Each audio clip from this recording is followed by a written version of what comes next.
ஆமென். ஹல்லேலூயா. எசேக்கியேல் தீர்க்கதரிசன புஸ்தகம் 43வது அதிகாரம் அதனுடைய 6வது வசனம். எசேக்கியேல் 43:6. அவர் ஆலயத்தில் இருந்து என்னோட பேசுகிறதை கேட்டேன். அந்த புருஷன் என் அண்டையில் நின்றிருந்தார். அவர் ஆலயத்தில் இருந்து என்னோட பேசுகிறதை கேட்டேன். என்னோடு பேசின அந்த புருஷன் என் அண்டையிலே நின்றிருந்தார். கர்த்தருடைய சத்தத்தை கேட்கிற அனுபவம் நம் ஒவ்வொருடைய வாழ்க்கையிலும் வேண்டும் என கர்த்தர் விரும்புகிறார். ஆண்டவர் என்னோடு பேசுகிறதை கேட்டேன். ஆண்டவர் என்னோடு பேசுகிறதை கேட்டேன். ஆண்டவருடைய வார்த்தை பலர் மூலமாய் எனக்கு துணிக்கப்பட்டிருக்கிறது. பலர் மூலமாய் நமக்கு வெளிப்படுத்தப்பட்டிருக்கிறது. இந்த நாளிலே கர்த்தர் நம்மோடு இடைபெட விரும்புகிற காரியம் அதையும் தாண்டி அவருடைய சத்தத்தை டைரக்டா எசேக்கியேல் அந்த அனுபவத்தை சொல்லுகிறார். நான் ஆண்டவர் என்னோடு பேசுகிறதை கேட்டேன். ஆண்டவர் என்னோடு பேசுகிறதை கேட்டேன். பிரத்யட்சமாய் நம் ஒவ்வொருவரோடும் கர்த்தர் பேச விரும்பிதான் நம்மை தம்முடைய இரத்தத்தினாலே பாவமர கழுவி ராஜாக்களாய் ஆசாரியர்களாய் நம்மை ஏற்படுத்தி இருக்கிறார். ஏசாயா 30வது அதிகாரம் அதனுடைய 21வது வசனத்திலே இப்படி சொல்லப்பட்டிருக்கிறது. நீங்கள் வலதுபுறமாய் சாயும் போதும் இடதுபுறமாய் சாயும் போதும் வழி இதுவே, இதிலே நடவுங்கள் என்று உங்களுக்கு பின்னாலே சொல்லும் வார்த்தையை உங்கள் காதுகள் கேட்கும். கைகளை உயர்த்தி ஹல்லேலூயா. நல்ல கவனமா கேளுங்க. இந்த எசேக்கியேல் தன்னுடைய அனுபவத்தை சாட்சியா சொல்றாரு. ஆண்டவர் பேசுறத நான் கேட்டேன். நம்முடைய வாழ்க்கையில இந்த அனுபவம் ரொம்ப ரொம்ப தேவை. நாங்கெல்லாம் 4 தலைமுறை கிறிஸ்தவர்கள், தெரியுமா? இந்த அனுபவம் இல்ல. வாழ்த்துக்கள், இன்னும் தொடரட்டும். ஆனா அதை தாண்டின ஒரு அனுபவம் இருக்கு. நான் ஆண்டவர் பேசினதை கேட்டேன். சும்மா ஆண்டவர் பேசுறார் சொல்றது இல்ல. இது எழுத்தின்படியா, உண்மையா, என் மெய்ப்பர், என் தகப்பன், என் ஆண்டவர், என் இரட்சகர், என் பிதா என்னோடு பேசுகிறதை. இந்த வார்த்தையை கடந்த நாளில் தியானித்துக் கொண்டிருந்த போது பரிசுத்த ஆவியானவர் இதைதான் ஆண்டவர் காண்பித்து ஆமென் தியானிக்க வைத்தார். கர்த்தர் நம்மோடு பிரத்யட்சமாய் பேச விரும்புகிறார். நம்மை கூப்பிட்டு, மோசேன்னு கூப்பிட்டு பேசினார்ல, ஆபிரகாமை கூப்பிட்டு பேசினார்ல, நம்மை கூப்பிட்டு நம்மோடு ஆமென் பிரத்யட்சமாய் இந்த சத்தத்தை நான் கேட்க விரும்புறேன் அப்படி சொல்றவங்க மாத்திரம் உங்க வலது கரத்தை உயர்த்தி ஹல்லேலூயா சொல்லுங்க பார்க்கலாம். நாம கூட பாடுவோமே. ஆமென். எப்படி பாடுவோம்? பேசும் தெய்வம் நீர், என்னோடு பேசும் தெய்வம் நீரல்லோ. பேசும் தெய்வம் நீர், பேசாத கல்லோ மரமோ நீரல்ல. பேசும் தெய்வம் ஆண்டவர் நம்ம கூட பிரத்யட்சமாய். ஆண்டவருடைய சத்தத்தை கேட்பதற்கான வழிகள் பல வேதத்திலே சொல்லப்பட்டிருக்கிறது. அதில் ஒன்றுதான் அர்ப்பணிப்பு. அர்ப்பணித்தால் சத்தம் கேட்கலாம். சாமுவேல் அர்ப்பணித்தான், சத்தத்தை கேட்கிறான். இன்னொன்று அனுசரித்து போகிறது. ஆபிரகாம் அனுசரித்தான், சத்தத்தை கேட்டான். இன்னொன்று ஆவிக்குள்ளாகிறது. யோவான் பத்மதீவிலே கர்த்தருடைய நாளில் ஆவிக்குள்ளான போது எக்காளம் போன்ற சத்தத்தை கேட்கிறான்.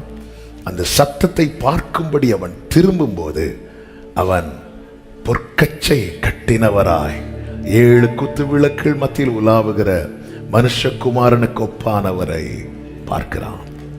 அப்ப அர்ப்பணித்தா சத்தத்தை கேட்கலாம், அனுசரித்தா சத்தத்தை கேட்கலாம், ஆவிக்குள்ளானால் சத்தத்தை கேட்கலாம். இப்படி வேதம் முழுவதும் பல காரியங்களை எழுதி நமக்கு கொடுக்கப்பட்டிருக்கிறது. கர்த்தருடைய சத்தத்தை கேட்பதற்கான வழிகள். அதில் பிரதானமான ஒன்றை தான் இந்த நாளிலே நாம் தியானிக்க போகிறோம். பரிசுத்த ஆவியானவர் நம்மோடு கூட தம்முடைய வல்லமையான வார்த்தையின் மூலம் இடைபடுவாராக. வேதத்தை எடுத்து வாசிக்கலாம். எசையா தீர்க்க தரிசன புஸ்தகம் 6வது அதிகாரம் 5, 6, 7 வசனங்களை வாசிக்க கேட்கலாம். அப்பொழுது நான், ஐயோ அதமானேன், நான் அசுத்த உதடுகள் உள்ள மனுஷன், அசுத்த உதடுகள் உள்ள ஜனங்களின் நடுவில் வாசமாய் இருக்கிறவன், சேனைகளின் கர்த்தராகிய ராஜாவை, சேனைகளின் கர்த்தராகிய ராஜாவை என் கண்கள் கண்டதே என்றேன். என் கண்கள் கண்டதே என்றான். அப்பொழுது உணர்வுள்ள இருதயத்தோடு, ஐயோ நான் அசுத்த உதடுகள் உள்ளவன். இவன் ஆலயத்துக்குள் பிரவேசிக்கும் போது ஆமென், அங்கு உயரம் உன்னதமான சிங்காசனத்தில் வீற்றிருக்கிறவரை பார்க்கிறான். அதற்கு முன்பதாக சேராபீன்கள், அதாவது ஆராதனை நடத்துகிற சேராபீன்கள், ஆராதிக்கிற சேராபீன்கள் தங்களுக்கு கொடுக்கப்பட்ட செட்டைகளை எடுத்து தங்களை மறைத்து கொண்டு ஆமென், சேனைகளின் கர்த்தர் பரிசுத்தர் பரிசுத்தர் பரிசுத்தர் என ஒருவரை ஒருவர் பார்த்து சொல்லுகிறார்கள். அந்த ஆராதனையில ஆலயம் புகையினால மகிமையினால நிரம்புகிறது. அவருடைய வஸ்திர தொங்கல் ஆலயம் முழுவதும் நிரம்பி இருக்கிறது. இது நடுவில் நின்ற ஏசாயா கத்துறான், ஐயோ நான் அசுத்த உதடுகள் உள்ளவன், நான் பாவி என்றவன் கத்தும் போது 6வது வசனத்தில் சொல்லப்பட்டிருக்கிறது, சேராபீன்களில் ஒருவன், வாசிங்க 6:6, தன் கையிலே பிடித்த குறட்டால் ஒரு நெருப்பு தழலை எடுத்து என்னிடத்தில் பறந்து வந்து அதனால் என் வாயை தொட்டு இதோ இது உன் உதடுகளை தொட்டதினால் அக்கிரமம் நீங்கி உன் பாவம் நிவிர்த்தியானது என்றான். 8வது வசனம், பின்பு யாரை, எதற்கு பின்பு? சுத்திகரிப்புக்கு பின்பு, சுத்திகரிக்கப்பட்டதற்கு பின்பு யாரை அனுப்புவேன், யார் நமது காரியமாய் போவான் என்று உரைக்கிற ஆண்டவருடைய சத்தத்தை கேட்டேன். இதற்கு முன்பதாக ஆலயத்தில் அவன் யாருடைய சத்தத்தை கேட்டுக் கொண்டிருக்கிறான்? ஆராதிக்கிறவர்கள் சத்தத்தை கேட்டுக் கொண்டிருக்கிறான்.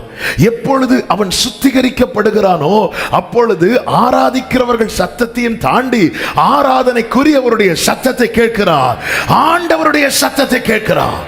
ஆலயத்தில் வந்து ஆராதிக்கிற ஒவ்வொருவரும் ஆண்டவருடைய சத்தத்தை கேட்கிறவர்களாய் மாறணும். ஆராதனை நடத்துறவங்க சத்தத்தை கேட்கிறோம், ஆராதிக்கிறவங்க சத்தத்தை கேட்கிறோம். ஆனா ஆண்டவருடைய சத்தத்தை கேட்க சுத்திகரிப்பு அவசியம். நான் சுத்திகரிக்கப்படும் போது, ஃபாதர் அழகா பாடி இருக்கிறாங்க, கண்கள் தூய்மையாக்கும் கர்த்தா உமை பார்க்கணும், காதுகள் திறந்தருளும் கர்த்தரும். ஆண்டவரே உங்க சத்தத்தை நான் கேட்கணும். நான் கேட்கறது ஃபுல்லா சேராபீன்கள் சத்தம் தான் கேட்டுட்டு இருக்கிறேன். ஆராதிக்கிறவங்க சத்தம் கேட்கிறேன், கேட்க ரொம்ப நல்லா இருக்கு. பாடும்போது பிரசன்னத்தை அனுபவிக்க முடிகிறது, உணர முடிகிறது, எல்லாம் ஓகே. ஆனா இதை தாண்டி சிங்காசனத்தில் வீற்றிருக்கிறவரே, நீர் என்னோடு பேச மாட்டீரா? உம்முடைய சத்தத்தை நான் கேட்க மாட்டேனா? உமக்கு முன்பாய் நின்று ஆராதிக்கிறவர்களுடைய சத்தத்தை நான் கேட்கிறேன். நீர் சிங்காசனத்தில் வீற்றிருக்கிறத நான் உணர்கிறேன், நான் அனுபவிக்கிறேன். ஆனா நீங்க என்கிட்ட பேச மாட்டீங்களா ஆண்டவரே? உங்க சத்தத்தை நான் கேட்க மாட்டேனா ஆண்டவரே என்ற ஏக்கத்தோடு தாகத்தோடு யாராவது சமீபத்திலும் தூரத்திலும் இருந்து இதை கேட்டுக் கொண்டிருப்பீர்களே, ஆனால் கர்த்தர் இந்த நாளிலே நம்மோடு பிரத்யட்சமா இடைபட விரும்புகிறார். சுத்திகரிக்க நீ உன்னை முழுமையாய் ஒப்புக்கொடு. நீ சிங்காசனத்தில் வீற்றிருக்கிற ஆண்டவருடைய சத்தத்தை கேட்கும்படிக்கு கர்த்தர் உனக்கு கிருபை செய்வார். நான் ஆலயத்தில் வந்து சேராபீன்களின் சத்தத்தை மட்டும் கேட்டுட்டு போனேன்னா, ஆமா இன்னைக்கு பிரசங்கம் நல்லா இருந்து, இன்னைக்கு பாட்டு நல்லா இருந்து, இன்னைக்கு வர்ஷிப் நல்லா இருந்து, நல்லா இருந்து சொன்னா என்ன யூஸ்? நான் இதை தாண்டி ஆண்டவருடைய சத்தத்தை, ஹல்லேலூயா, ஆண்டவருடைய சத்தத்தை கேட்கணும்னா சுத்திகரிப்பு அவசியம், சுத்திகரிப்பு அவசியம், சுத்திகரிப்பு அவசியம். அசுத்த உதடுகள் உள்ளவன். அவன் காதுல சேராபீன்கள் சத்தம் விழுந்துச்சு. ஆனா ஆண்டவருடைய சத்தம், ஆண்டவருடைய சத்தம் வேணும். வழி இதுவே என்று சொல்லுகிற என் சத்தம் என் காதுல கேட்கணும். எவ்வளவு நாள் ஆச்சு விசுவாச ஓட்டத்துல ஓடி? எவ்வளவு நாள் ஆச்சு? கொஞ்சம் கொஞ்சம் கொஞ்சம் ஸ்லிப் ஆனாலும் என் காதுல சத்தம் விழலன்னா, ஆண்டவரே நான் சாயல், ஆண்டவரே நான் தடமாறி உருண்டு அடுத்த தெருவில் போய் நிக்கிறேன், ஆனாலும் நீங்க என்கிட்ட பேசாம இருக்கிறீங்களா? ஆண்டவரே எனக்கு தெரியுது சிங்காசனத்தில் அவர் இருக்கிறார்னு, ஆனா என் காதுல கேட்கிற சத்தம் ஆராதிக்கிறவர்கள் சத்தம் மட்டும்தான் கேட்குது. நான் என்னைக்கு ஆண்டவருடைய சத்தத்தை கேட்க போகிறேன்? ஆண்டவருடைய சத்தம் கேட்க விரும்புகிற ஒரு கூட்டம் இந்த வார்த்தையை கவனித்துக் கொண்டிருக்கிறார்கள். அந்த கூட்டத்துக்காக கர்த்தர் பேசுகிறார். கழுவ சுத்திகரிக்க ஒப்புக்கொடு. பிரதான ஆசாரியன் யோசுவா சகரியா 3வது அதிகாரத்திலே சிங்காசனத்தில் இருக்கிற கர்த்தருக்கு முன்பாக நிற்கிறான். கர்த்தருக்கு முன்பாக நிற்கிறான். நல்ல கவனமா கேளுங்க. விரோதம் செய்ய சாத்தான் வந்து நிற்கிறான். இந்த பிரதான ஆசாரியன் யாரு? கர்த்தரை ஆராதிக்கிறவன், கர்த்தரோடு பேசுகிறவன், கர்த்தரோடு பழகுகிறவன், கர்த்தரிடத்திலிருந்து வார்த்தையை வாங்கி கொடுக்க வேண்டியவன், எல்லாம் ரைட். அவன் இப்ப எங்க நிக்கிறான் அப்படின்னா கர்த்தருடைய சமூகத்தில் நிக்கிறான். சாத்தான கர்த்தர் கடிந்து அப்புறப்படுத்திட்டார். சாத்தான கர்த்தர் கடிந்து அப்புறப்படுத்தின பிற்பாடு சகரியா 3வது அதிகாரம் 5வது வசனத்தில் சொல்லப்பட்டிருக்கிறது, அவன் சிரசின் மேல். அதுக்கு முந்தின வசனத்தை வாசிங்க, 4வது வசனம். அவர் தமக்கு முன்பாக நிற்கிறார். அவர் தமக்கு முன்பாக நிற்கிறவர்களை நோக்கி, யோசுவாவை நோக்கி இல்ல, இன்னும் அவர் யோசுவாட்ட பேசல. பிரதான ஆசாரியன் தான், ஆனா இன்னும் கர்த்தர் அவன்கிட்ட பேசல. ஏன் பேசல? அவன் அழுக்கு வஸ்திரம் தரித்தவனா இருக்கிறான். யோசுவாட்ட பேசாம சுத்திகரிக்கப்பட்டவங்கள்ட்ட பேசுறாரு. வாசிங்க. நிற்கிறவர்களை நோக்கி இவன் மேல் இருக்கிற அழுக்கு வஸ்திரங்களை, இவன் மேல் இருக்கிற, இப்படி காட்டி கொடுக்கிறார். நான் சொல்ற வார்த்தையை நல்லா கவனிக்கணும். ஆண்டவருடைய சத்தத்தை கேட்கிற அந்த அனுபவத்துக்குள்ள சபை போனோம். அப்பதான் நியமிக்கப்பட்ட ஓட்டத்தில், ஏன்னா ஒரு பக்கம் பாவம், இன்னொரு பக்கம் பாரம், இது ரெண்டும் நெருங்கி நிக்குது. நெருங்கி நிக்குது. ஒண்ணு இவனை பாவத்தில் விழ வைக்கணும், இல்லைன்னா பாரத்தில் விழ வைக்கணும். ஆமே, உலக கவலை, ஐஸ்வர்ய மயக்கம், இது ரெண்டும் நெருங்கி நிக்குது. ஒண்ணு இவனை இச்சையில விழ வைக்கணும், பாவத்தில் விழ, இல்லைன்னா கவலையில விழ வைக்கணும். கவலையில, கவலை, பாவம்லாம் செய்ய மாட்டாங்க, ஆனா கவலை, நிறைய கவலை. இந்த விசுவாச ஓட்டத்தை ஓட விடாமல் தடுக்கும்படியாய் பிசாசானவன் தொடுக்கிற அம்புகளில் 2, ஒன்று பாவம், இன்னொன்று பாரம். பைபிள் சொல்லுகிறது அதை தள்ளி விட்டு ஓடணும். அதை தள்ளுவதற்கு எனக்கு வழி தெரியணும். இதுதான் பாதை. அப்ப இந்த பாதையில் இது நிற்கும் போது என்னால் தள்ள முடியும். எனக்கு வழி தெரியணும்னா நான் என் பலவீனத்தில் கொஞ்சம் அந்த பக்கம் இந்த பக்கம் சாய்ந்தாலே உடனே எனக்கு சத்தம் கேட்கணும். வழி இதுவே. இந்த சத்தம் கேட்கலன்னா நான் என்னதான் வெள்ளையும் போட்டு பேசிட்டு இருந்தாலும் நான் தடமாறி தடமாறி தடமாறி தான் போவேன். அதுல எந்த மாற்றமும் கிடையாது. சத்தம் கேட்கணும். சத்தம் கேட்காத ஆடு ஏதாவது ஒரு புதரிலே சிக்கும். சத்தம் கேட்டு நடக்கிற ஆடு மேய்ப்பனின் கூடாரத்துக்குள்ள போய் சேரும். ஆவியானவர் சபைகளுக்கு சொல்லுகிறதை காதுள்ளவன் கேட்க கடவன். யோசுவா பிரதான ஆசிரியர் நிற்கிறான். கர்த்தர் அங்கு இருந்தவர்களை பார்த்து, சுத்திகரிக்கப்பட்டவர்களை பார்த்து, இவன் மேல் இருக்கிற அழுக்கு வஸ்திரத்தை மாற்றுங்க. இவன் மேல் இருக்கிற அழுக்கு வஸ்திரம் மாற்றப்பட்டு இவன் சுத்திகரிக்கப்பட்ட பிறகு 6வது வசனத்திலே கர்த்தருடைய தூதன் யோசுவாவுக்கு சாட்சியாக, 8வது வசனத்திலே இப்போதும் பிரதான ஆசாரியனாகிய யோசுவாவே நீ கேள். சுத்திகரிக்கப்பட்ட பிறகு அவருடைய போக்கஸ் யோசுவாட்ட. எதுக்கு இந்த வார்த்தை? எனக்கு ஆண்டவருக்கு இடையில 3வது மனுஷன் வேண்டாம். எனக்கும் ஆண்டவருக்கு இடையில 3rd person வேண்டாம். இஸ்ரவேல் ஜனங்கள்லாம் மோசேட்ட சொல்றாங்க, தேவன் எங்களோடு பேச வேண்டாம், நீங்க பேசினா போதும். அதாவது நீங்க போய் கேட்டு வாங்கிட்டு வாங்க. நாங்க மலை அடிவாரத்தில் நிக்கிறோம்.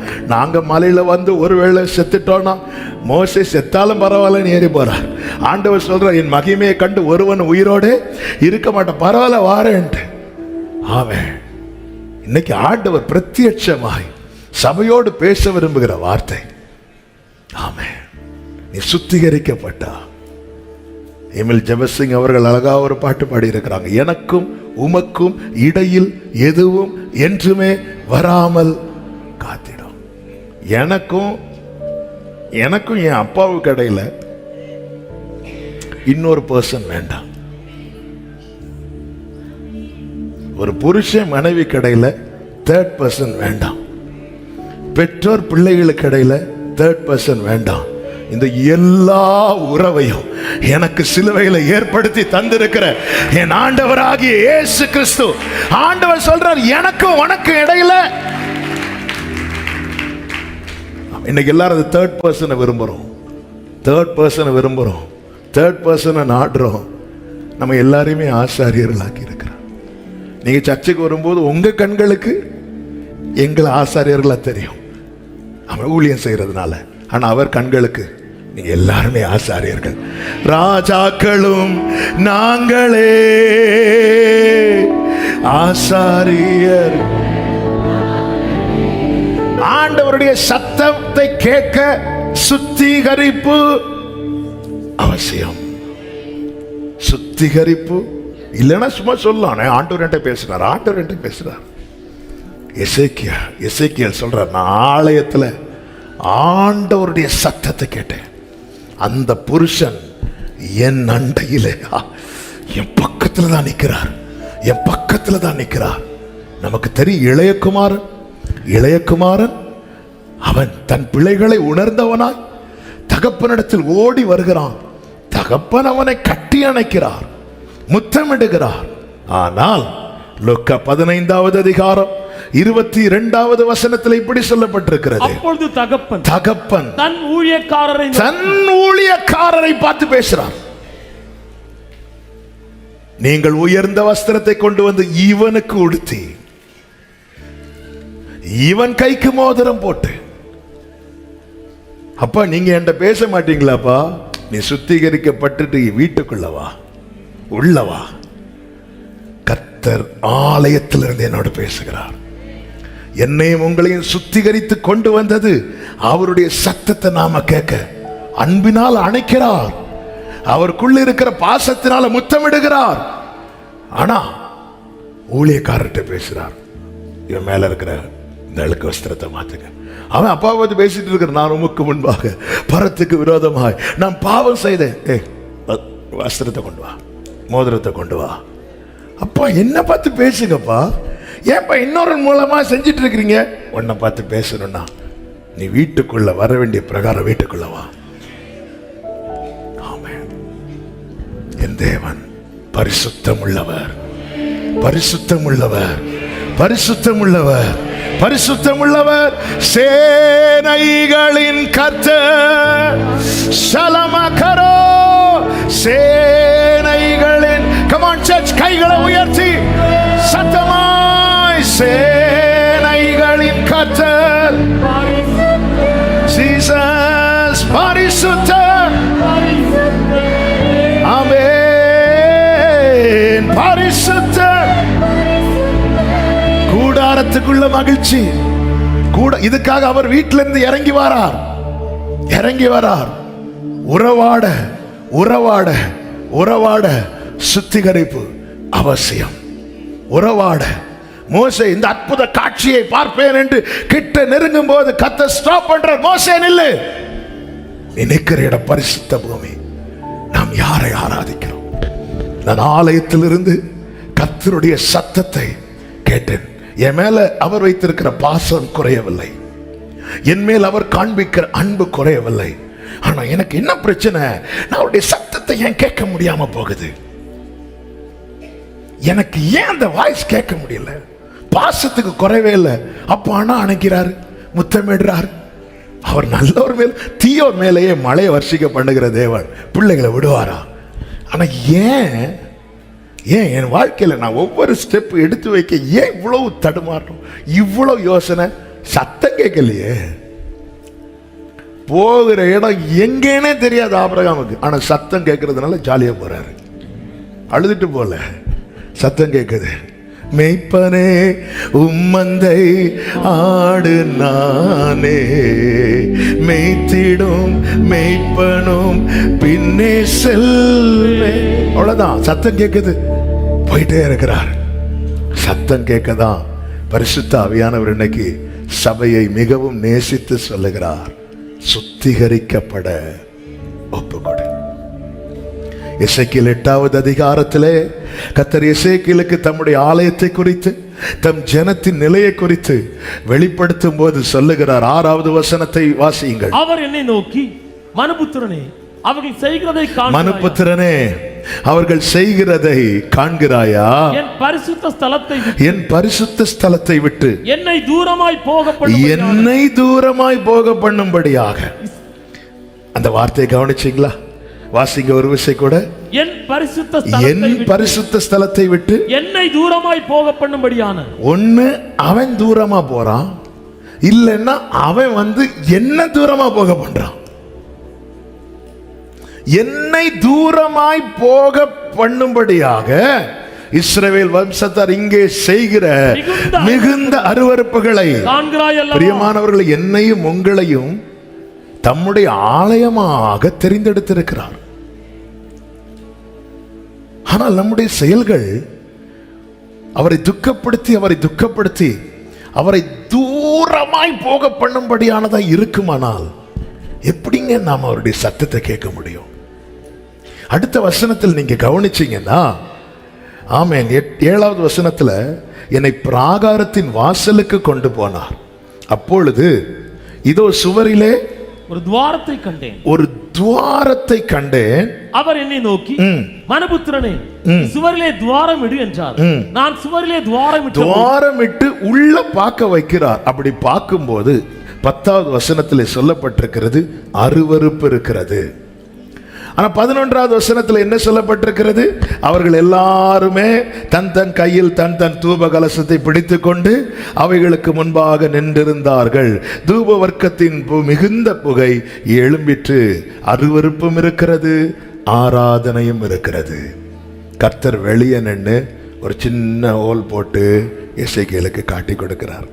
எப்படிப்பா நாங்க இருக்க முடியும்? என் பரிசுத்த ஸ்தலத்தை விட்டு என்னை தூரம் போகும் பண்ணும்படியாக. 6 நாள் அருவருப்பு, 7வது நாள் ஆராதனை. இப்படி வாழ்க்கை ஓடிட்டு இருந்தா கர்த்தருடைய சத்தத்துக்கும் நமக்கும் சம்பந்தமே இருக்காது. ஏன் நான் சர்ச்சுக்கெல்லாம் கரெக்டாக தானே வரேன், தசம பாகெல்லாம் கரெக்டாக தானே கொடுக்குறேன், காணிக்கெல்லாம் கரெக்டாக தானே கொடுக்குறேன். இதெல்லாம் அங்கே எடுபடாது. அருவருப்பும் ஆராதனையும், ஞாயிற்றுக்கிழமை ஆராதனை, திங்கட்கிழமை அருவருப்பு, ஞாயிற்றுக்கிழமை கர்த்தரை உயர்த்தும் துதி, திங்கட்கிழமை தகாத வார்த்தைகள், ஞாயிற்றுக்கிழமை ஆண்டவரே ஆண்டவரே என்கிற நினைவு, திங்கட்கிழமை வேற நினைவுகள். அருவருப்பும் ஆராதனையும். கர்த்தர் நம்முடைய அந்தரங்கத்தை பார்க்கிறவர். ஒரு நாள் இதை மறந்து விடவே கூடாது. நம்முடைய வெளி வேஷத்தால கர்த்தரை திருப்திப்படுத்தவே முடியாது. கர்த்தரை திருப்திப்படுத்தவே முடியாது. இப்படி அருவருப்பை ஆராதனை செய்கிறவங்க என்ன சொல்றாங்க அப்படின்னா, 12வது வசனத்துல கர்த்தர் எங்களை பார்க்கிறதில்லை, கர்த்தர் தேசத்தை கைவிட்டார் அப்படின்னு சொல்றாங்க. ஆண்டவர் என்ன கைவிட்டார்? ஆண்டவர் கேட்கிறார், உன்னை நான் எப்படிப்பா கைப்பிடிக்க முடியும்னு கேட்கிறார். உன்னை எப்படி கைப்பிடிக்க முடியும்? ஒரு விசை நீ பாவ சேற்றில் இருந்த போது நான் கைப்பிடித்ததுனால இந்த கைகளில் ஆணிகள் ஏறினது. மீண்டும் மீண்டும் என் கைகளில் ஆணிகள் ஏற வேண்டும் என்று நீ விரும்புகிறாயோ? என் ஆண்டவர் யார் தெரியுமா? தீமையை பார்க்க மாட்டாத சுத்த கண்ணன். அநியாயத்தை அவரால் பார்க்கவே முடியாது. அப்படிப்பட்ட தேவன் என்னையும் உங்களையும் பார்த்தது நமக்கு கிடைச்ச கிருபை. அந்த கிருபையை பெற்றுக்கொண்ட நாம நம்முடைய அந்தரங்க வாழ்க்கை எப்படிப்பட்டதா இருக்கிறது? ஏன் கர்த்தருடைய சத்தம் நம் காதுகளில் தொனிக்கவில்லை? ஆராதனை எல்லாம் நடக்குது, எல்லாமே ரைட். நம்முடைய வாழ்க்கையில இதுதான்ப்பா மார்க்கம், இதுதான்ப்பா வழி. ஏன் நம்மால தெளிவான பாதையில பயணிக்க முடியவில்லை? கர்த்தருடைய சத்தம் நம்முடைய காதுகளில் தொனிக்காததே காரணம்.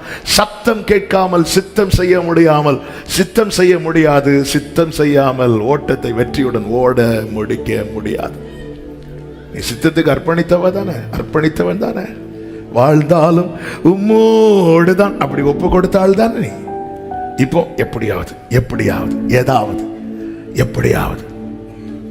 சத்தம் கேட்காததுனால சித்தத்தை அறிய முடியவில்லை. ஆண்டவர் கேட்கிறார், ஒரு சின்ன துவாரத்தை போட்டு எசேக்கியேலை கூட்டு பாருப்பா. ஆண்டவர் கையில தூபங்கள் எல்லாம் வச்சிருக்காங்க, அங்க அருவருப்பா பாருப்பா. ஆமென். அவங்க சொல்ற கர்த்தர் எங்களை கைவிட்டார். ஆண்டவர் சொன்ன, எப்படி நான் கைப்பிடிக்க முடியும்? எப்படி கைப்பிடிக்க முடியும்? 13-15 வசனங்கள்ல பாத்தீங்கன்னா, இவர்கள் செய்கிற அதிக அருவருப்புகளை இன்னும் காண்பாய். ஆமென். 16வது வசனத்துல, அவர்கள் தங்கள் முதுகை கர்த்தருடைய ஆலயத்துக்கும் தங்கள் முகத்தை கீழ்த்திசைக்கும் நேராக திருப்பினவர்களாய் கிழக்கே இருக்கும் சூரியனை நமஸ்கரித்தார்கள். நம்ம இங்க இருக்கும்போது நம்முடைய எண்ணம் எங்க இருக்கிறதோ அங்கதான் நம்முடைய முகம் திரும்பி இருக்கிறது. தேவ சமூகத்திலே தேவனை குறித்த எண்ணத்தை தவிர வேற எந்த, சூரியன் என்கிறது சிருஷ்டி. இந்த பூமியில காணப்படுகிறவைகள் எல்லாமே படைக்கப்பட்டது, மனிதனும் படைக்கப்பட்டான். வேற எந்த நினைவுகள் வந்தாலும் நம்முடைய முகம் அதற்கு நேராக இருக்கிறது. நம்முடைய முதுகு, நம்ம கர்த்தருக்கு முதுக காட்டுறோம்.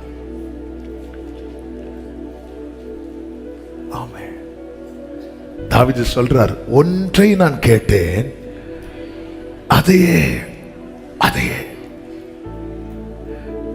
63 சங்கீதத்தில் தாவீது சொல்கிறார், இப்படியே உம்முடைய பரிசுத்த ஸ்தலத்தில் உம்மை பார்க்க ஆசையா இருந்து.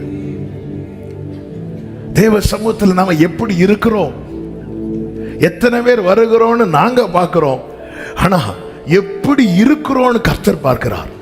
எசேக்கியேல் 33வது அதிகாரம், எசேக்கியேல் 33வது அதிகாரத்தின் 31, 32 வசனங்களிலே இப்படி சொல்லப்பட்டிருக்கிறது.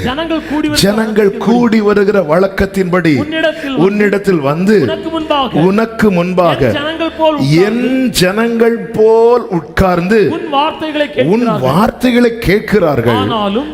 ஆனாலும் அவர்கள் அவைகளின்படி செய்கிறதில்லை. அவர்கள் தங்கள் வாயினாலே இன்பமாய் பேசுகிறார்கள். அவர்கள் இருதயமோ பொருளாசையை பின்பற்றி போகிறது. இதோ நீ இனிய குரல் கீத வாக்கியம் வாசிப்பதில் சாமர்த்தியம் உடைய பாடும் இன்பமான பாட்டுக்கு. அடுத்த வார்த்தை, அவர்கள் உன் வார்த்தைகளை கேட்கிறார்கள், ஆனாலும் அவைகளின்படி செய்யாமற் போகிறார்கள். ஆண்டவர் பார்க்கிறார். அப்போ நம்ம எப்படி உட்கார்ந்திருந்து லிசன் பண்றோம்ங்கிறத மட்டும் இல்ல, கேட்டு வார்த்தையை கேட்டுட்டு போய் என்ன செய்கிறோம் என்பதை கர்த்தர் பார்க்கிறார். உட்கார்ந்திருந்து ஆண்டவர் சொல், என் ஜனங்கள் போல உட்கார்ந்து. அப்போ வேஷத்துல காட்டியாச்சு, நாங்கெல்லாம் யாரு? நாங்கெல்லாம் அப்படியே ஃபுல் காஸ்பல், பூரணம், அவ்வளவுதான், ஆஃப்லாம் கிடையாது, ஃபுல்லு. என் ஜனங்கள் போல உட்கார்ந்திருந்து வேஷத்துல காட்டியாச்சு.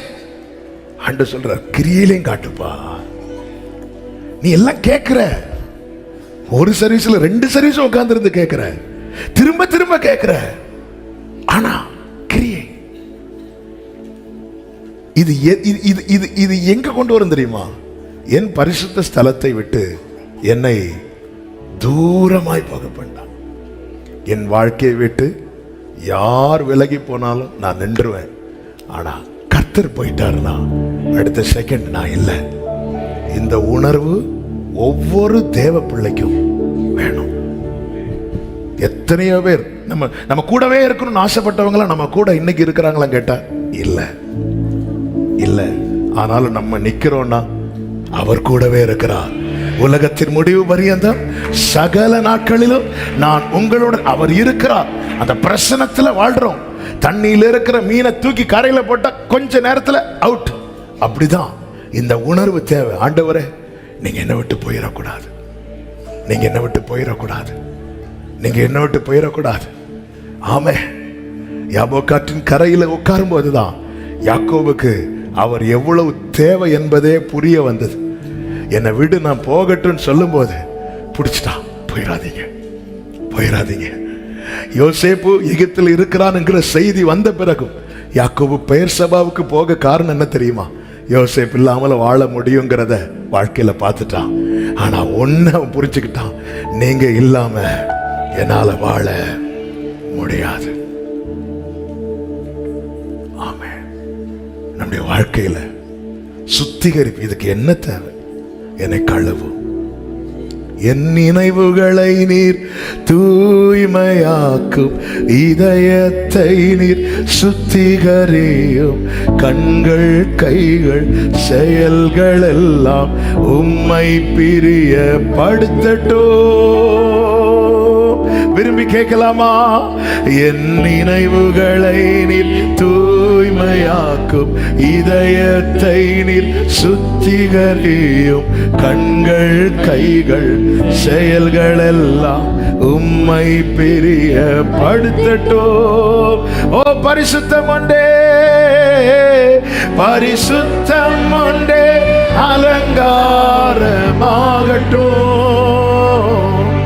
பரிசுத்தரேவும் சித்தம்.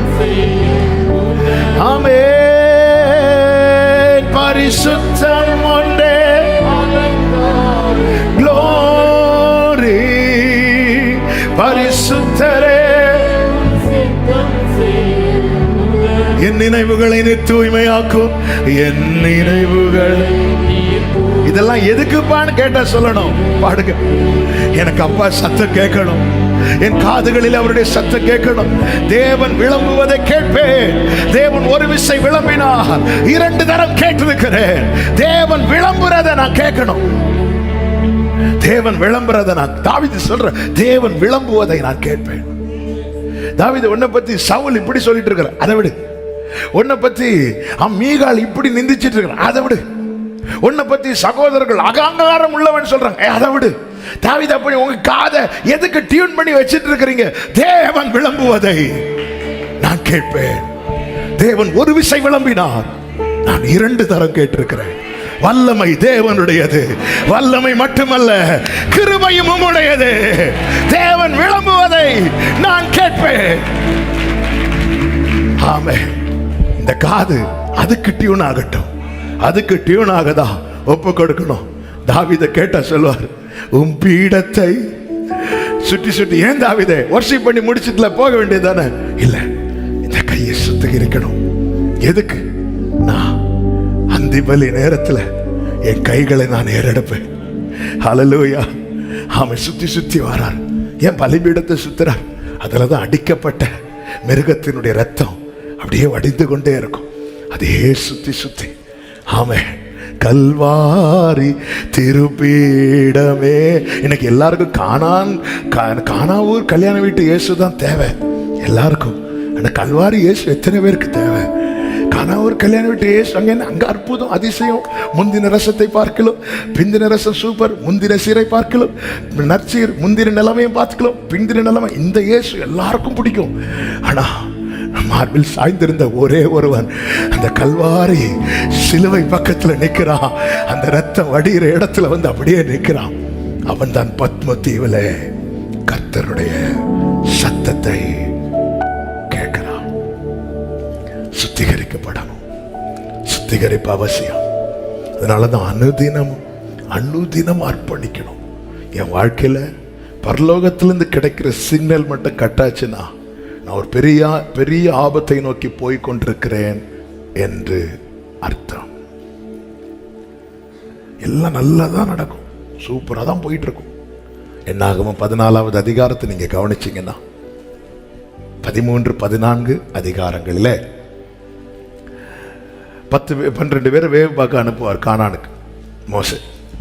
வேவு பார்த்துட்டு வர்றதுல யோசுவா காலேபை தவிர மீதி எல்லாருமே இதெல்லாம் ரொம்ப கஷ்டம், முடியாதுன்னு சொல்லி மோசைக்கும் ஆரோனுக்கும் அகேன்ஸ்டாக எழும்பிடுவாங்க. எழும்பி அவங்க ஒரு டீமை செட் பண்ணி அவங்க திருப்பி எகிப்துக்கு போகும்படி பிளான் பண்ணுறாங்க. இப்போ கர்த்தருடைய மகிமை வெளிப்படுகிறது. கர்த்தருக்கு அவ்வளோ கோபம் வருது. கோபம் வந்து அழிக்கிறதுக்கு தீர்மானிக்கும் போது மோசே ஒரு வார்த்தையை சொல்லி ஜெபம் பண்ணுவார் பாருங்க.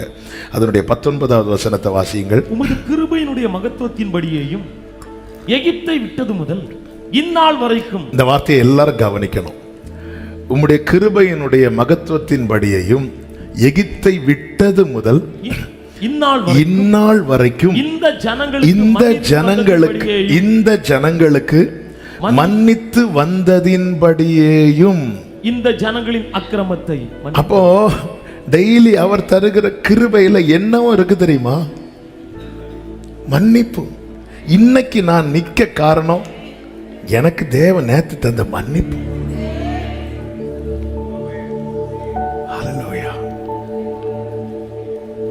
என் ஆண்டவர் 7 அல்ல 70 அல்ல 770 தடவை என்று சொல்லுகிறவர் மாத்திரமல்ல, அதை செய்கிறவர். எதை வச்சு சொல்றீங்க? நான் என்ன வச்சு சொல்றேன்?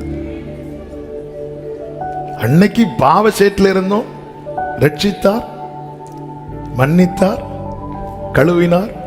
மோசே சொல்றாரு, இந்த எகிப்தை விட்டது முதல் இந்த நாள் வரைக்கும் இந்த ஜனங்களுக்கு இன்னைக்கு வரைக்கும் மன்னிக்கிறாருங்க. இன்னைக்கு வரைக்கும் மன்னிக்கிறார். இன்னைக்கு வரைக்கும் மன்னிக்கிறார். இது யாருக்குங்க முடியும்? இது யாருக்கு முடியும்? இன்னைக்கு வரைக்கும் மன்னிக்கிறார்.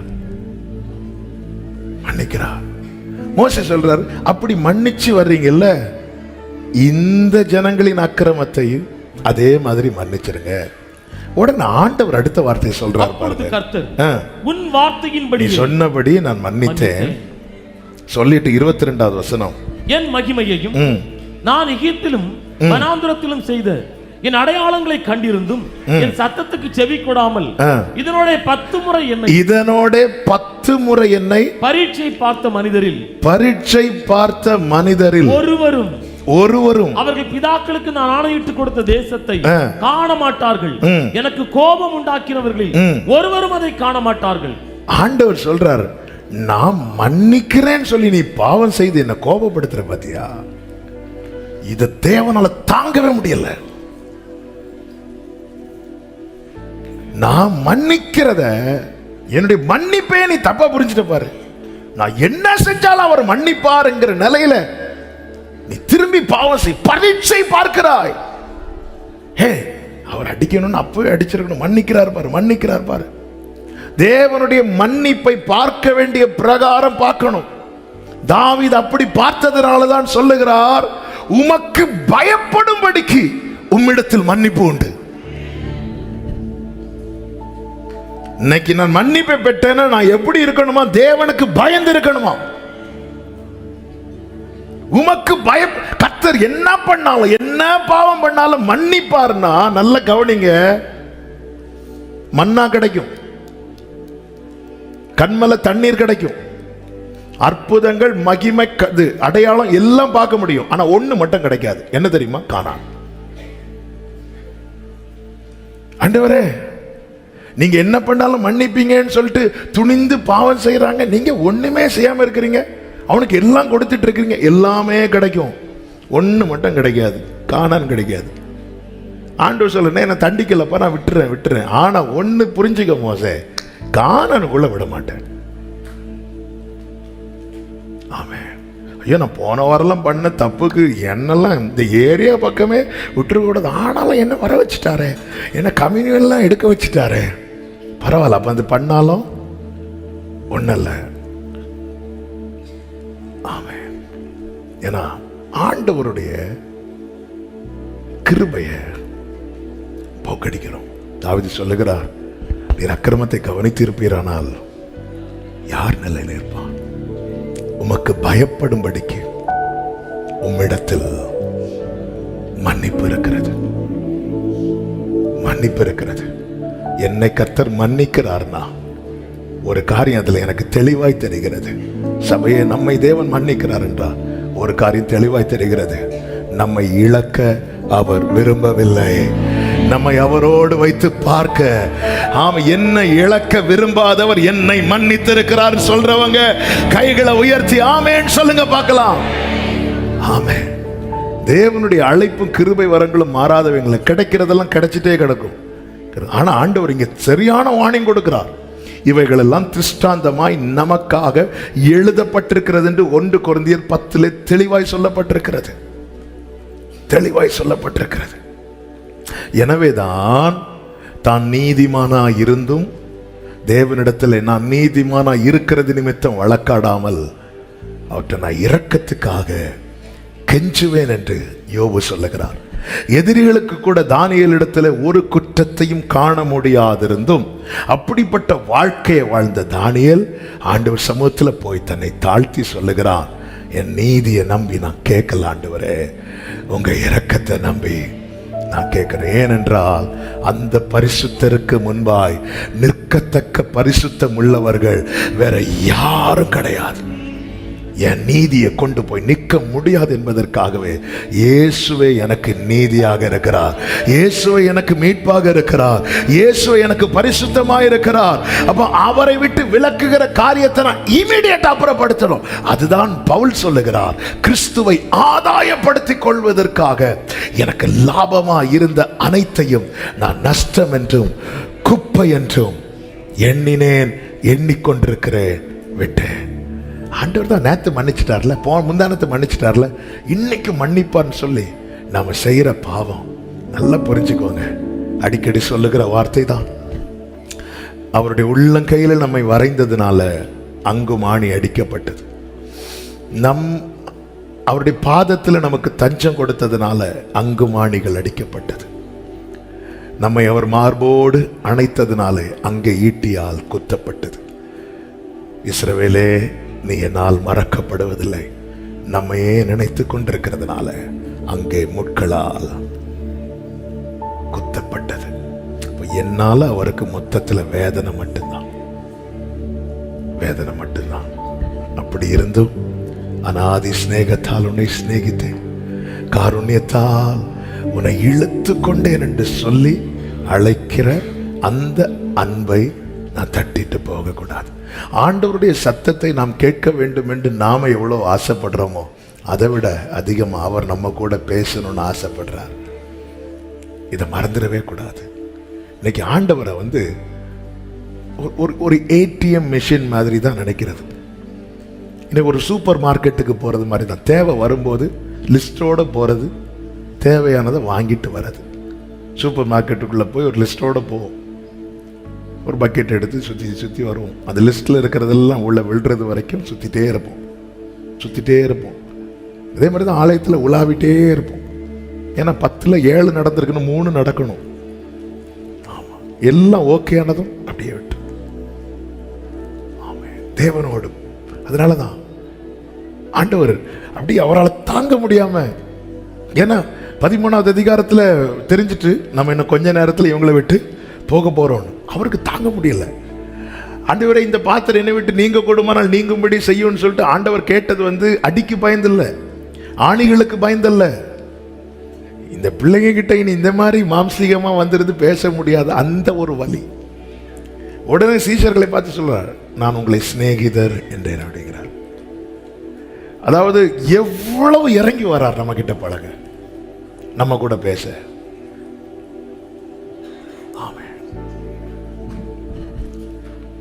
ஆண்டவர் சமூகத்தில் எதுக்காக வந்திருக்கிறோம்? நான் கிறிஸ்டியன் ஆயிட்டேன், அதனால சண்டே ஆராதிச்சுட்டு போனோம், அதுக்காக வந்திருக்கிறோம். மீறின பின்பும் இருக்காதவர். நம்ம எல்லாம் தெரியும், எல்லாம் தெரிஞ்சு அவருக்கு நேசிக்க முடியும்னா அவருக்கு மட்டும்தான் நேசிக்க முடியும். நம்முடைய வீக்னஸ், நம்முடைய நெகட்டிவ் சைட் தெரிஞ்சா நம்ம குடும்பத்தினர் நம்மளை பகைப்பாங்க, நம்மளை ஒதுக்குவாங்க. நம்ம கிட்ட ஒண்ணு இல்லைன்னு தெரிஞ்சதா சொந்தக்காரங்க நம்மளை தெரியாதது மாதிரி காட்டிக்குவாங்க. இந்த உலகத்துல தான் வாழ்ந்துட்டு இருக்கிறோம். இது நடுவில் நம்ம எதுக்குமே லாயக்கு இல்லைன்னு தெரிஞ்சோம், அவர் பெரிய திட்டத்தை வச்சு நம்ம அழைத்திருக்கிறாருன்னா இதுக்கு பின்னாடி இருக்கிறது ஒன்னே ஒண்ணுதான், அவருக்குள்ள இருக்கிற அந்த அன்பு. தேவன் அன்பாகவே இருக்கிறதே காரணம். ஆமென். விவரிக்க முடியவில்லை, வர்ணிக்க வார்த்தை இல்லை, உம் அன்பை மட்டும் எனவென்று சொல்ல தெரியவில்லை. விவரிக்க க்ளோரி, வர்ணிக்க ஆமென், உம் அன்பை மட்டும் எனவென்று சொல்ல கைகளை உயர்த்தி தேடி வந்த நேசமே, ஆருயிரேசுவே, உம் அன்பில் ஒன்றே உண்மை உண்டென்று கண்டே. தேடி வந்த நேசமே, ஆமென், உம் அன்பில் ஒன்றே உண்மை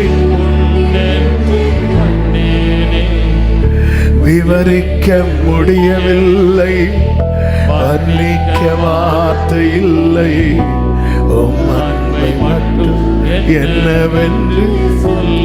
சூரச்செடிக்கு கீழே படுத்திருந்த எலியாவை தட்டி எழுப்பி ஓடு ஓடு ஓடு, அவன் அடுத்து கெபிக்குள்ள போற, உனக்கு இங்க என்ன காரியம், வா வா வா. ஆண்டவர் சமூகத்துல கொண்டு வந்து நிறுத்திட்டு மெல்லிய சத்தத்துல கர்த்தர் அவனோட பேசினாராம். என் கூட பேச சில பாதைகளை விட்டு விட்டு வேகமா இழுத்தெல்லாம் கொண்டு வரார். சில சிச்சுவேஷனை விட்டு வெளியே இழுத்து கொண்டு வர. எதுக்கு திரும்பி என் கூட பேசணும் அவருக்கு. ஓசியா 2 வீட்டுல போய் படிச்சு பாருங்க. முள்ளுகளால் பாதையை அடைக்கிறார், மதில்களால் பாதையை அடைக்கிறார், இருக்கிறதெல்லாம் புடுங்கிறார், சீராக்குறார். ஏன்னா அவன் நேசரை மறந்து நேசர்களுக்கு பின்னாக போக ஆரம்பிச்சுட்டா. ஏன்னா வசதி வந்துட்டுல, வசதி வந்தா உறவுகள் நிறைய வருவாங்க. உறவுகள் நிறைய வந்தா நமக்கு அந்த மெய்யான உறவை மறக்கிறோம். ஆண்டவர் பார்க்கிறார், அப்படியே பிளாக் பண்றார். எவ்வளவு ஜெபம் பண்ணி சில பாதை ஓபன் ஆகாத காரணம், பாதை மதில் உடையாத காரணம், மதில கட்டினதே அவர் தான். 7 ஆமீன் வருது, 8 வருது, வராதே. அவரே மதில கட்டி வச்சிருக்காரு. நம்ம ஆண்டவர் எரிகோ கோட்டை உளுந்தது, அது விழாது, அது இன்னும் ஸ்ட்ராங் ஆயிட்டு தான் இருக்கும். எல்லாத்தையும் பிடுங்கி எல்லாத்தையும் உருவனதுக்கு அப்புறம் அவர் சொல்றா, நான் என் முந்தின புருஷனிடத்துக்கு போவேன். இப்பொழுது இருந்ததை பார்க்கலாம் அப்பொழுது நன்மையா இருந்துச்சு. உடனே ஆண்டவர் என்ன செய்கிறார் தெரியுமா? நயங்காட்டி அவளை வனாந்திரத்துக்கு அழைத்து கொண்டு போய், வேதம் சொல்லுகிறது, பட்சமாய் அவளோடு பேசி. ஆண்டவரே, அப்ப என்ன இந்த பாயிண்ட்ல கொண்டு வந்து நிறுத்தினது எதுக்கு ஆண்டவரே? நான் உன் காதுல நிறைய சத்தம் விழுந்து விழுந்து விழுந்து அவன் இப்ப பாரு, ஒருத்தரும் பேசுறதுக்கு இல்லை. ஏன்னா உன்கிட்ட ஒண்ணுமே இல்லை. அப்போ அந்த ஒரு பாயிண்ட்ல கொண்டு வந்து நிறுத்தி பேசினார். யாக்கோபே, நீ வேரூன்றுவாய், பூத்து குலுங்கிடுவாய்,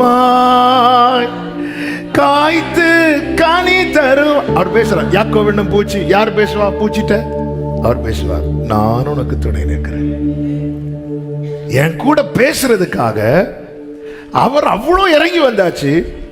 ஆனா நான் நிக்கிற நிலையிலிருந்து நான் அந்த சத்தத்தை கேட்க விருப்பம் இல்லாம இருக்கும் போது என்னை எங்க கொண்டு வந்து நிறுத்தணுமோ அங்க கொண்டு வந்து நிறுத்துகிறார். நீங்க உங்க வாழ்க்கையில கடந்து வந்த பாதையெல்லாம் நீங்க திரும்பி பார்த்து ஒரு நாள்ல அவ்வளவு நன்றி சொல்லும் நாள் வரும். இன்னைக்கு தெரியல, இன்னைக்கு அது புரியல, அந்த நாள் வரும். காரணம், நீங்க சும்மா அழைக்கப்பட்டவர்கள் அல்ல, கிரயம் கொடுத்து மீட்கப்பட்டவர்கள். ஹல்லேலூயா, ஆமென் சொல்லுங்க பார்க்கலாம். அப்போ சுத்திகரிக்கப்பட நான் ஒப்பு கொடுத்தே ஆகணும். இல்லைன்னா ஏதோ எனக்கு ஆண்டவர் கடையில வேற யாரோ நான் அனுபவிக்கிறேன், நன்மையை அனுபவிக்கிறேன், எல்லாமே ஓகே. ஆனா அந்த ஒரு பர்சனல் ரிலேஷன்ஷிப் ஆண்டவரோட உறவாட முடியுதா? நீங்க கை தூக்க வேண்டாம். இந்த கேள்விக்கு நம்ம ரெகுலர் பிரேயர் இருக்கு, பைபிள் ரீடிங், அதை தாண்டி இயேசுவோடு உறவாட முடியுதா? இந்த டைம் பார்க்காம வேற எல்லாத்தையும் மறந்து. ரீகன் கோமசன் அழகா ஒரு பாட்டு பாடி இருக்கிறாங்க. உண்ணவும் முடியல, உறங்கிடவும் முடியல, எண்ணங்களும் ஏக்கங்களும் உம்மை தான் தேடுதையா ராஜா, நீங்க இல்லாம நான். பிரியமானவர்களே, இந்த அனுபவம் ஏன் நஷ்டாச்சு? ஏன் இல்லை? இதுதாங்க லைஃப். கண்ணை மூடி துறக்கிறதுக்குள்ள இந்த ஓட்டத்தை ஓடி முடிப்போம், இந்த வாடகை வீட்டை விட்டு பை சொல்லிட்டு போவோம். ஆசாப் சொல்றாரு, பரலோகத்தில் உண்மையெல்லாம் எனக்கு வேற யாரும், ஏன்னா எனக்கு ஒரு உறவு அங்க இருக்கிறது.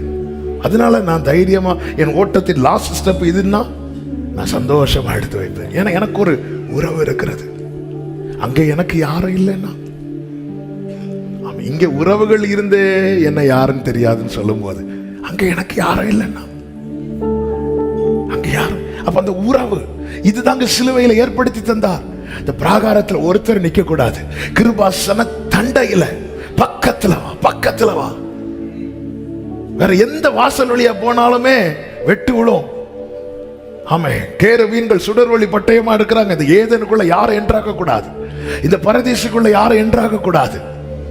ஆமே, அவர் அந்த வெட்ட வாங்குறாரு, அவர் மேல அந்த வெட்டு விழுது. மெய்ப்பனை வெட்டுவேன், அந்த தீர்க்க தரிசன வார்த்தை என் கிறிஸ்துவின் வாழ்க்கையில நிறைவேறும் போது அந்த மாம்சம் திரையாக கிழிக்கப்படுகிறது. இன்னைக்கு நான் ஓடி வரலாம்.